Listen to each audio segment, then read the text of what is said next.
আমরা এসেছিলাম মাননীয় প্রধানমন্ত্রীর সঙ্গে সৌজন্য সাক্ষাৎ এবং আমাদের মাহে রমজান উপলক্ষে বাংলাদেশ জামাত ইসলামীর আয়োজিত ইফতার অনুষ্ঠান আগামী 28 তারিখে সেটার আনুষ্ঠানিক দাওয়াতপত্রই দিতে এসেছিলাম। এটি মূল বিষয় ছিল। আমাদের সঙ্গে আমাদের অ্যাসিস্ট্যান্ট সেক্রেটারি জেনারেল মাওলানা আব্দুল হালিম সাহেব ছিলেন।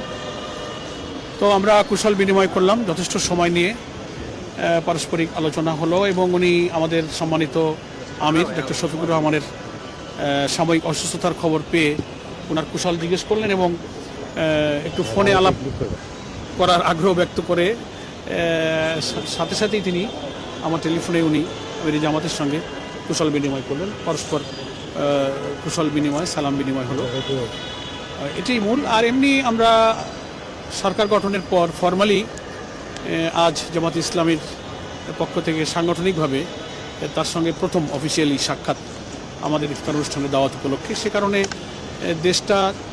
দেশের মানুষের প্রত্যাশা অনুযায়ী যেন শান্তিপূর্ণভাবে পরিচালিত হতে পারে, সেক্ষেত্রে উনিও সরকারের আকাঙ্ক্ষার কথা, ইচ্ছার কথা, প্রচেষ্টার কথা তুলে ধরলেন এবং নতুন দায়িত্ব পালন করতে গিয়ে উনি যে পরিবেশের সাথে পরিচিত হচ্ছেন সেটা নিয়েও কিছুটা ওনার মত বিনিময় করলেন এবং আমাদের সকলের সহযোগিতা উনি কামনা করলেন যে আমরা সবাই মিলে দেশের প্রিভিয়াস যে সমস্ত ব্যাড প্র্যাকটিসগুলো যেন আর না থাকে, সরকারি দল এবং বিরোধী দলের সমন্বয়, সংহতি এবং রাজনীতিতে সকল বিতর্ক জায়গা যেন পার্লামেন্ট হয়।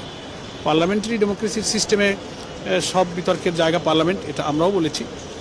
এবং রাজনীতিতে সহনশীলতা, বিতর্ক সংসদেই হোক।